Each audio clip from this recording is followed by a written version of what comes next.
धीर्धेनं श्रवणपटेऽतीवरा महावाक्य जनार्दन सच्चिदानन्दत्वं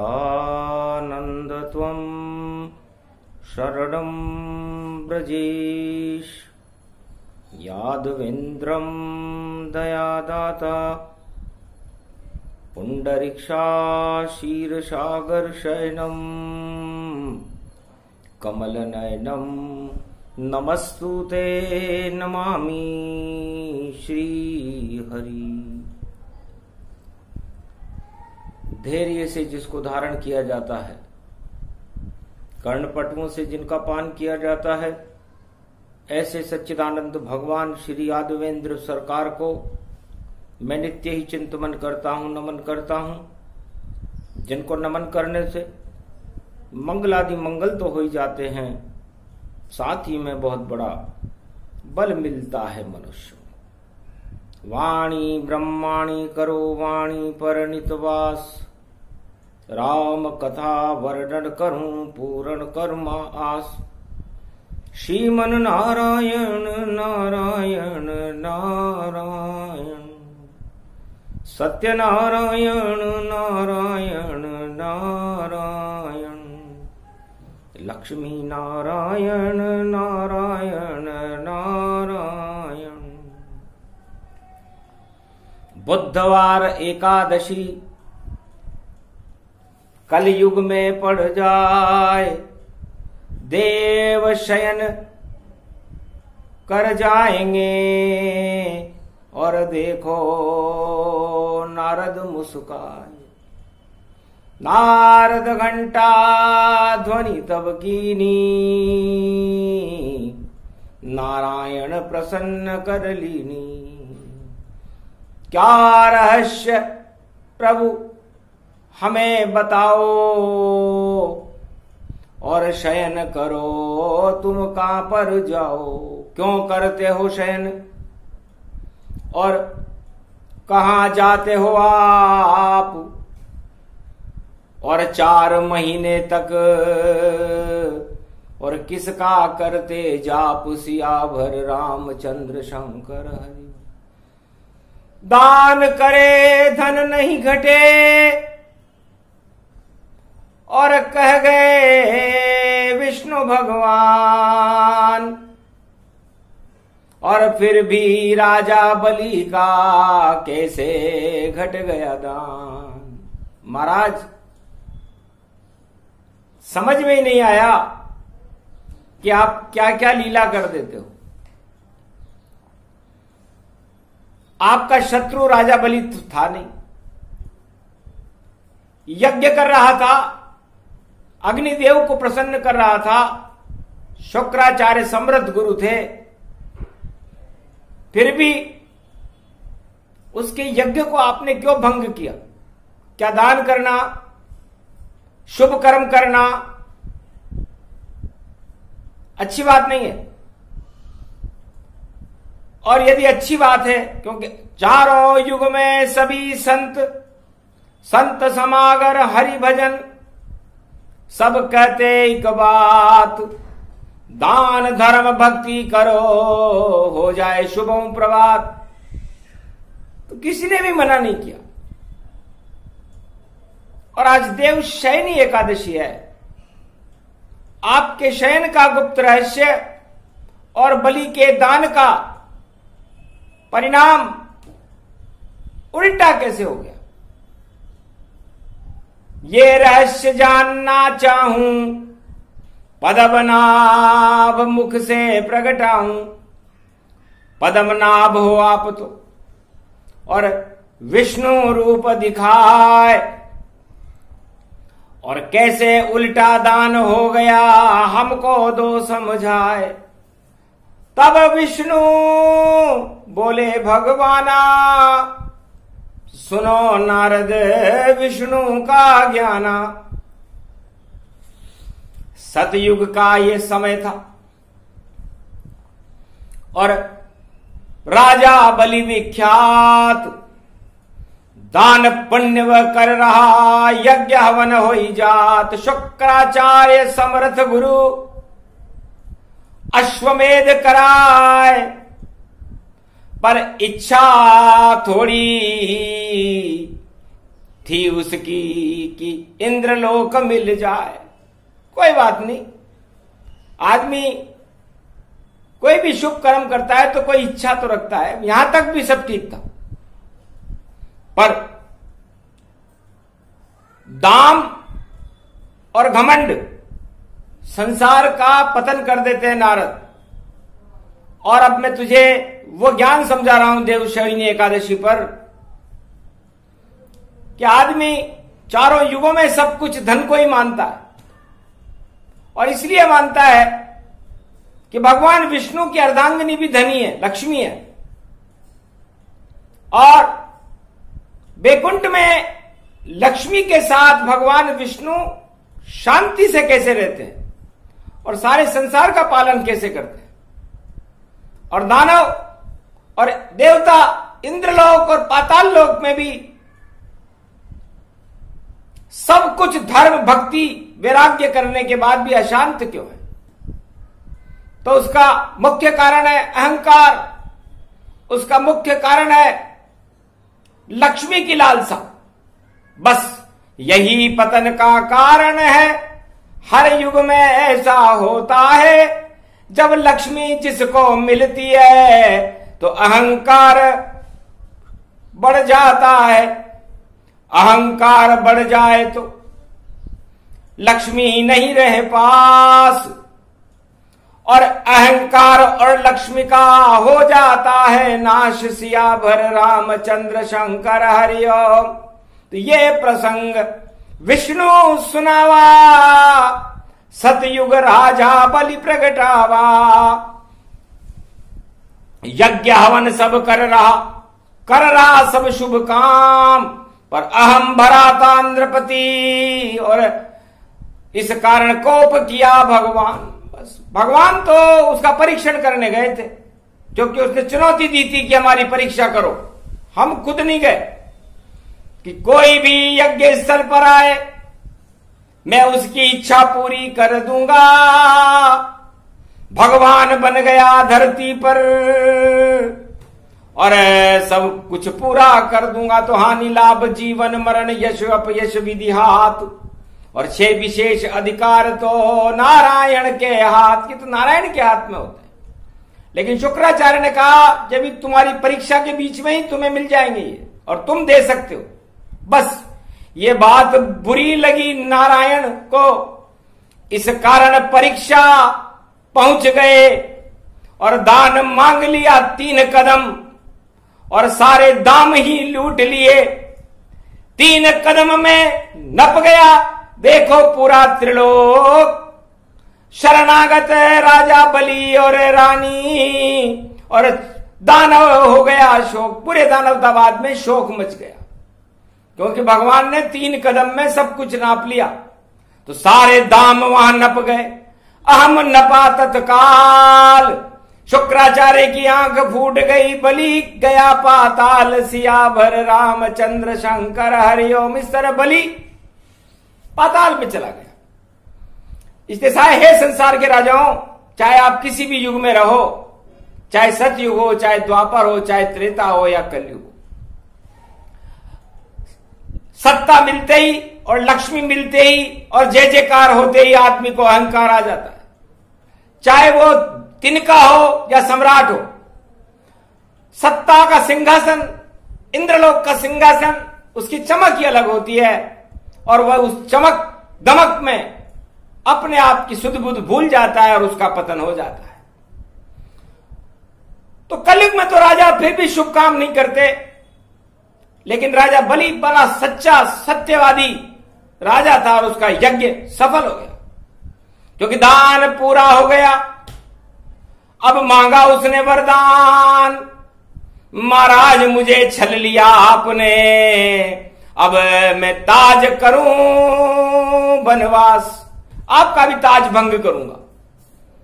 तब कहा तथास्तु हंसकर मैंने कि राजनीति में छल होता, जब कोई किसी का ताज हटाता है तो उसका ताज गिरा होता तो अदला बदला हो गया।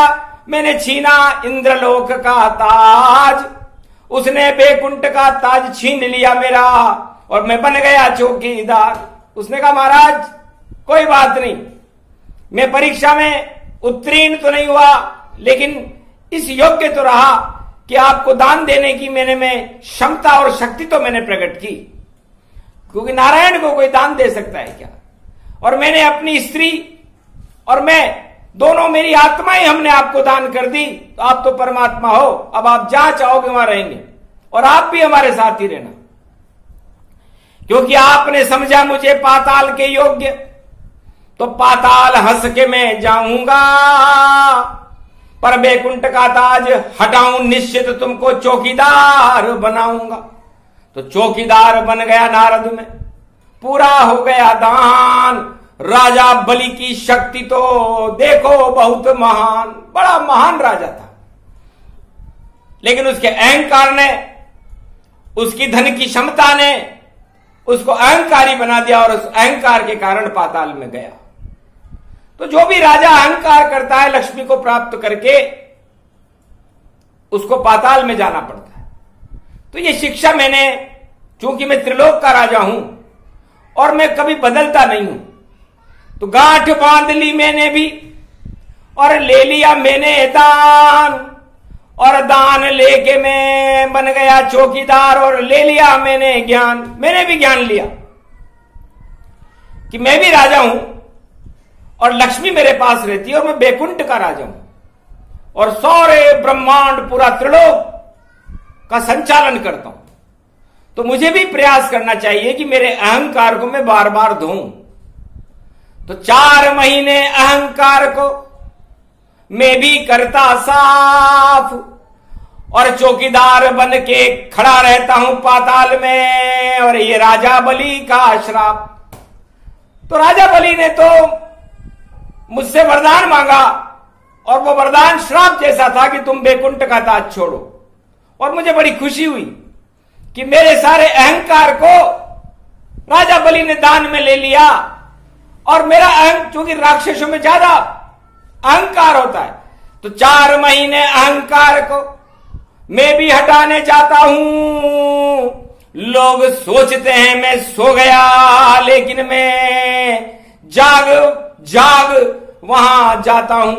तो पातालन में भी देखो रहे जाग भगवान, और कभी सोते नहीं नारायण, बोले विष्णु भगवान। भगवान ही सो जाए तो फिर समय का चक्र बंद हो जाए। इसलिए सदा क्षीर सागर शयनम, मैं सदा क्षीर सागर में शयन करता हूं, पाताल में मैं शयन करने नहीं जाता। वहां तो मैं 24 घंटे 4 महीने जागता हूं, क्योंकि 4 युग होते हैं। तो 4 महीने में मैं वो 4 युग पूरा कर लेता हूं। आषाढ़ का महीना जब मैं वाणी कर रहा हूं देवशयनी एकादशी की, उसे सतयुग कहते हैं। श्रावण के महीने को त्रेता युग कहते हैं। भादों के महीने को, भगवान कृष्ण के महीने को द्वापर युग कहते हैं। और असोज अश्वनी मास जो आता है उसे कलयुग कहते हैं, क्योंकि वहां श्राद्ध भी हो जाते हैं और नवरात्रा भी हो जाती है। तो ये 4 महीने मैं 4 युग भोग लेता हूं और सारी सृष्टि को और अपने अहंकार को धो लेता हूं। इस कारण अहम मुझे नहीं आता और अहं पाताल में डालता हूं, और जितना भी मैं अहम और बहम है सब राजा बलि के दरबार में उछालता हूं।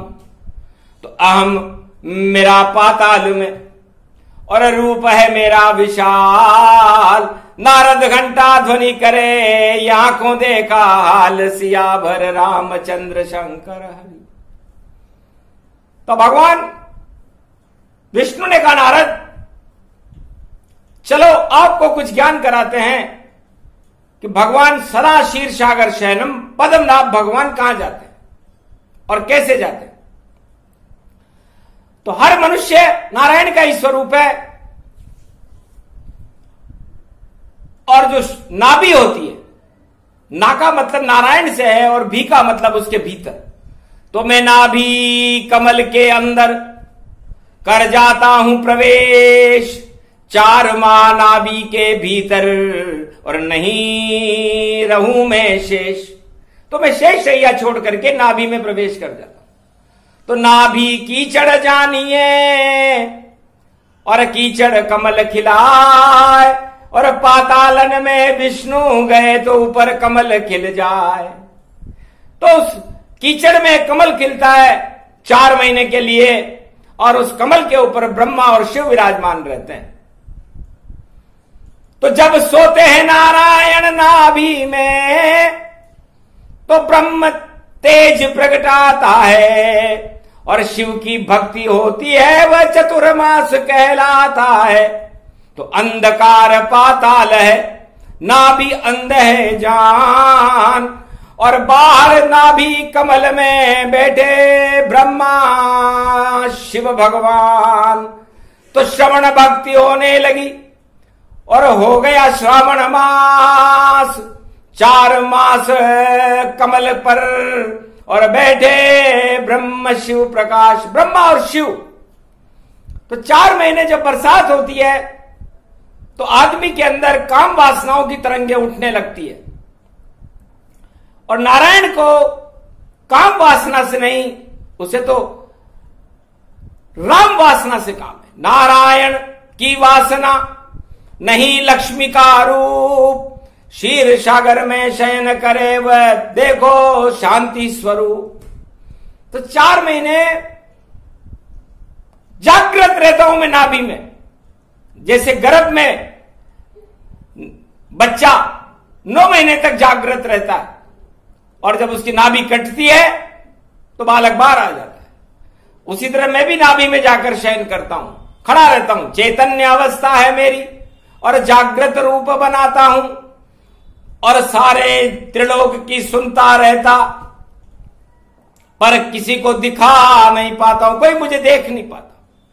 और भगवान शंकर और ब्रह्म तेज और भक्ति दिखाई देती है, क्योंकि 4 मास में 4 ही कामा, या तो जपो हरि का नामा, या तो आप 4 महीने में जब हरि का नाम जप लो तो आपका कल्याण हो जाएगा, अहमता हट जाएगी, पाप धुल जाएंगे, या आप काम वासना में लिप्त हो जाओ।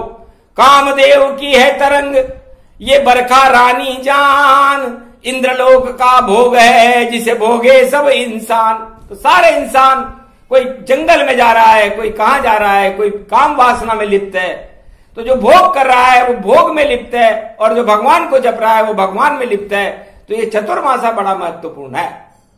तो चतुर्मास में चतुर नर और चतुर सब नारी, हरि का नाम जपते रहते हैं, पाप हटे तब सारी। तो जो चतुर लोग होते हैं वो इन 4 महीनों में भगवान को चतुराई से अपनी तरफ कर लेते हैं, और जो मूर्ख होते हैं वो भगवान से दूर चले जाकर के काम वासनाओं में लिप्त हो जाते हैं। क्योंकि नाभि के नीचे 10 इंद्रियां होती है, और 10 इंद्रियों के भोग काम क्रोध मद लोभ छल पाखंड है। और यदि आप इनमें उलझ गए तो फिर आप बाहर नहीं आ सकोगे पाताल से। भगवान विष्णु तो हर साल अंदर भी जाते हैं, और जब इच्छा होती मास पूरा होता तो बाहर खुद ही आते हैं। तो रोक नहीं आने जाने में, वह तो विष्णु भगवान अपनी इच्छा से दिया बलि को वहां वरदान, सियावर रामचंद्र शंकर हरिओम। पर आप नहीं नारायण जानो, नर का रूप आपका मानो। तो 4 महीने काम क्रोध मद लोभ से रहना भैया दूर, भक्ति करते रहना तो भगवान मिले भरपूर। तो यदि आपको भाग्य जगमगाना हो, भगवान से मिलना हो, तो चतुर्मासा में भगवान की भक्ति करें, नारायण का नाम जपे। नारायणम कोमलांगम शशिवृहदम निराकार ज्योति स्वरूपम, नाभि कमलम नाभि ब्रह्मा शिव विराजते, अष्टपंखुरी कमल खिलावते, शक्ति छावते छंद छावते विराजते, अष्टरूपम देव शयनम शयनम शयनम महाशक्ति महाशक्ति तेज पुंजो मयो शक्ति नमामयम। शक्ति उस कमल की एक एक पंखुड़ी पर विराजमान होती है, तो नौ दुर्गा उस नौ पंखुड़ी पर खुली रहती है, और हर व्यक्ति की नाभि में भी नौ कमल की पंखुड़ियां खुली रहती है, उस पर नौ शक्तियां विराजमान रहती है, जिन्हें दुर्गा कहते हैं। जब दुर्गा को यह पता चला कि मृत्युलोक से पाताल में भगवान जा रहे, तो जितनी भी कन्याएं थी किया इशारा जाए, जो भी करनियों फरियाद विष्णु देव सुनाए। अरे आज देव शौनी एकादशी है, हे कन्याओं, आप शक्ति हो मृत्युलोक की, नव दुर्गा हो, और हर कुंवारी कन्या के अंदर दुर्गा की शक्ति होती है, और ये भारत माता है, और आप भारत माता में आपका जन्म है। उन सब कन्याओं के लिए ये शुभ संदेश दुर्गाएं दे रही हैं देव शौनी एकादशी को, कि आपकी जो भी मनोकामना हो, उस मनोकामनाओं को आप गंगा किनारे जाइए और जल के किनारे जाओ, और जिससे विवाह करना चाहो उसका एक पुतला बनाओ और फेंको जल में जाए के, तो पति मिले भगवान, सारे कष्ट हट जाए तुम्हारे, देंगे विष्णु वरदान। तुम्हारी फरियाद सुनेंगे, क्योंकि जाते जाते विष्णु मृत्युलोक से पाताल में जाते हैं तो फरियाद सुनते हैं, लेकिन केवल कुंवारी कन्याओं की सुनेंगे, क्योंकि देव शौनी एकादशी है, तो लक्ष्मी उनके साथ नहीं जा रही। इसलिए आप सब लक्ष्मी का रूप हो और अपनी फरियाद सुना दो तुम, और पुतला नदी में बहा दो तुम, तो नारायण वापस आ जाएंगे, और पुतला जल में डालो तुम, तो नारायण को पुतला मानो, डालो जल में डाल, अरे सारे भारत देश के मिट जाएंगे काल, फिर अकाल नहीं पड़ पावे, तंत्र मंत्र कोई चल नहीं पावे, गंगा सब ही विसर्जन जाना, और गमन कीन पाताल भगवान। तो आपके पाप, आपके ऊपर किए गए तंत्र मंत्र, और भारत के ऊपर किसी भी तरह का प्रयोग किया हो किसी शक्ति ने, तो वह सब भगवान नारायण अपने साथ पाताल में ले जाते हैं, और उन कुमारी कन्याओं की सभी मनोकामनाओं को पूरी करते हैं, जिसे लाडी बहोनी कहते हैं। तो ला का मतलब होता है लाओ, और ला का मतलब लाभ ही लाभ मिले तुमको, जीवन में सब कुछ मिल जाएगा, और देखो डी का मतलब है वो, और डी रूप तन पाएगा, तो ऐसी शक्ति मिले हर दिन, और सारे दिन बेकुंठ सारे सुख मिल जाएंगे, कट जाएंगे कंठ सियावर रामचंद्र शंकर हरि। तो तांत्रिक दिन एकादशी, और सभी तंत्र बेकार, और पातालन में जाते विष्णु करते बंटाढार। तो भारत के ऊपर जो तंत्र शक्तियां प्रयोग की जाती है, किसी भी सिद्ध महापुरुष या किसी भी शैतान के द्वारा, दानव शक्तियों के द्वारा, वो सारी तंत्र मंत्र की शक्तियों को वो कुंवारी कन्याएं पुतला बना करके और उसे जल में प्रवाहित कर देती है। तो कितना तांत्रिक दिन है। देव शयनी जान, देव कभी सोते नहीं, और बोले विष्णु भगवान। आपकी आत्मा ही सो जाए, आपका हृदय ही सो जाए, तो आपकी मृत्यु हो जाएगी। तो नारायण तो जीवन देने वाले हैं, कभी शयन नहीं करते, मंद मंद मुस्काते रहते, नाभि में घुस जाए उसको ही पाताल कहे, और जान न कोई पाए।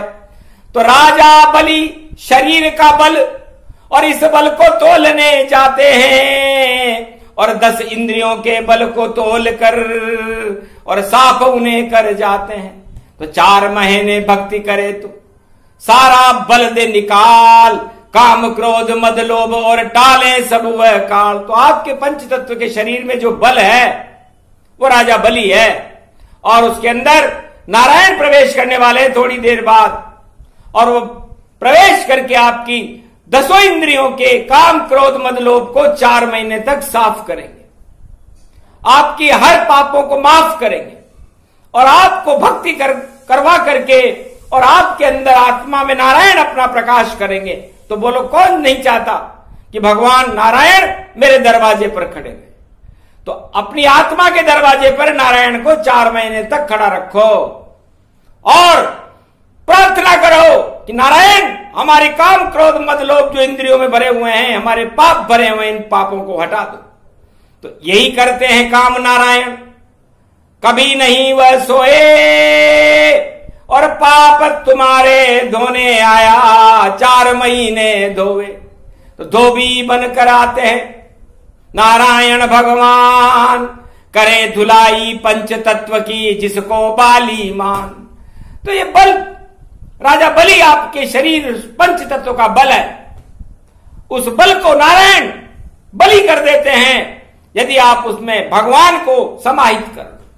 चौकीदार बन गया नारायण और साफ सफाई करता है, और 4 महीने भक्ति करो तो भंडार तुम्हारे भरता है। तो जगत का भरता रह नारायण, भंडार तुम्हारे भर देगा और खड़ा रहेगा 4 मास तक, और देखो ईश्वर बल दे देगा। तो काम क्रोध मद लोभ और जितने छल पाखंड सारे ही कट जाएंगे और मिले ब्रह्म का ब्रह्मांड। तो ब्रह्म ज्ञान आपको हो जाएगा, क्योंकि उस कमल के ऊपर जो आपकी नाभि में खिलता है, आप काम क्रोध के कीचड़ में इसे खिलाते हो। यदि काम क्रोध के कीचड़ में कमल खिल जाए, और उस कमल की क्या हालत होती होगी, बड़ी दुर्दशा कमल की। और देखो सड़ सड़ जाए, कीचड़ में ही खिलता है, और लक्ष्मी प्रिय है भाई। और वो कमल लक्ष्मी जी को बड़ा प्रिय है। वो इसलिए प्रिय है क्योंकि लक्ष्मी जी विष्णु की नाभि से खिलता है। तो विष्णु की नाभि में कीचड़ नहीं, वहां तो अमृत जान, क्षीर सागर का अमृत है, और खिले कमल भगवान कमलापति। इसलिए कमला के पति नारायण है। तो अमृत का कमल जब खिलता है वह ब्रह्म कमल बन जाता है, और शिव का कमल बन कर देखो वह वहां प्रकाश कर जाता है। तो जब तक नाभि में रहे देखो विष्णु भगवान, और कमल वहां पर खिला रहे जिस पे बैठे शिव भगवान। तो शिव जी की भक्ति होती है, ब्रह्मा की भक्ति होती है, और 4 वेदों का गुणगान चतुर्मास तक सारे संत महात्मा ब्रह्मवेता सारे ही भगवान की भक्ति में लीन रहते हैं। और लक्ष्मी भी उन सब भक्तों पर कृपा कर देती है जो 4 माह भगवान नारायण का नाम लेता है। तो कितना सुंदर प्रसंग है। और नारायण दिया सुनाए, विष्णु कल्प की व्याख्या नारायण समझाए, इसे देवशयनी कहते हैं।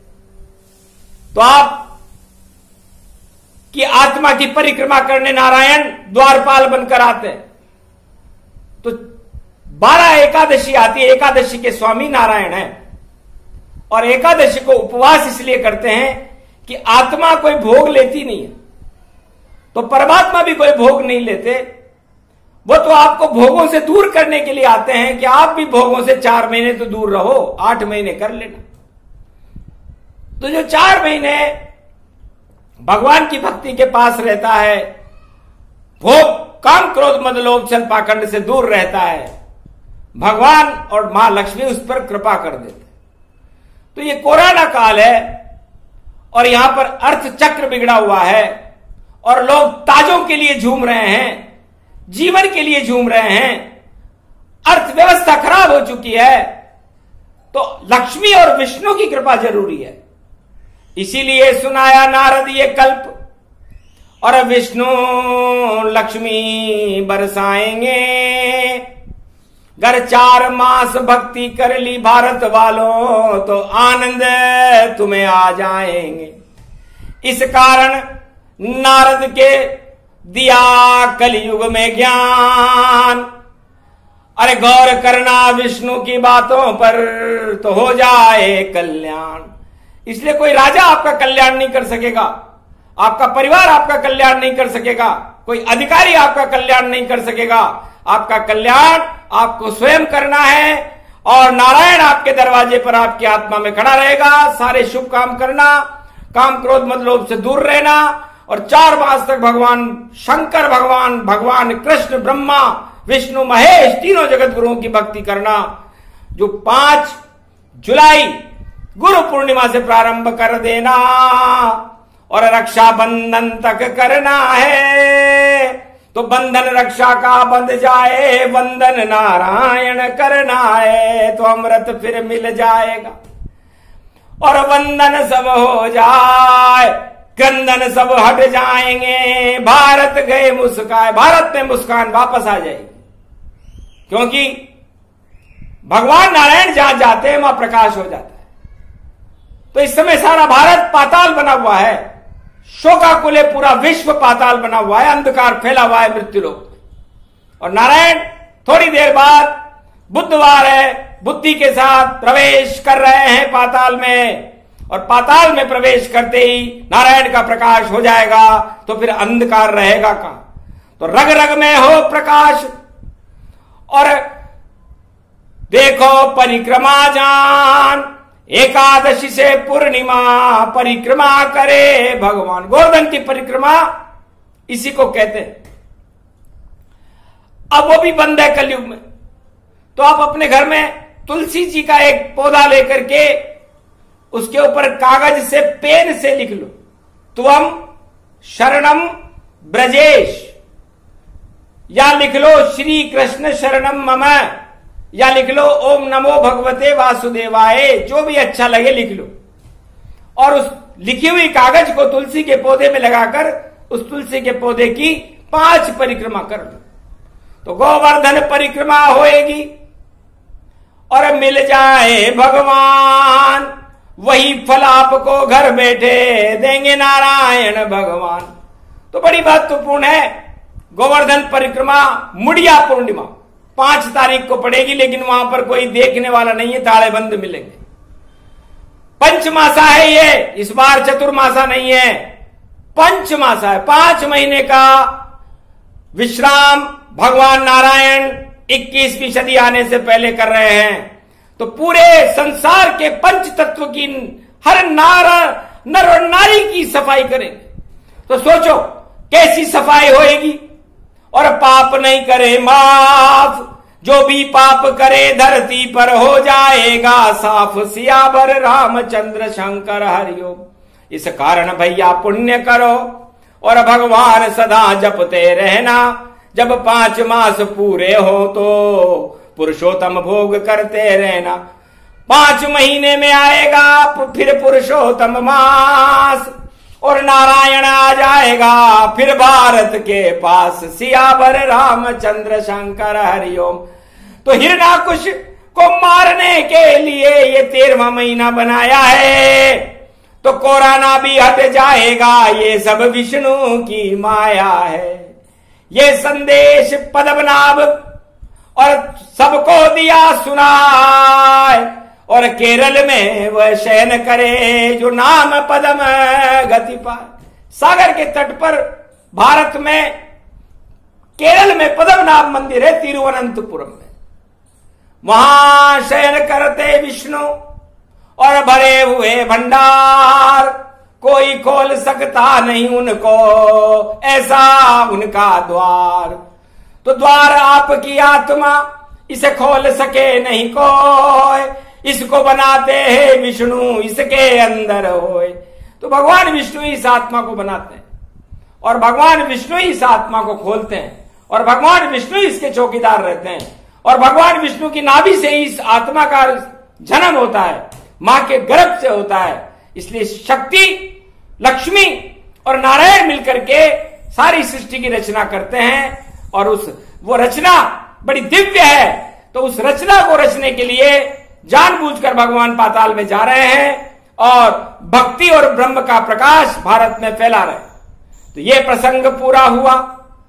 और देव शयनी ज्ञान, अरे जो भी श्रद्धा से सुने उसे मिल जाए भगवान। सियावर रामचंद्र शंकर हरिओम। जय विष्णु भगवान, आपकी जय हो।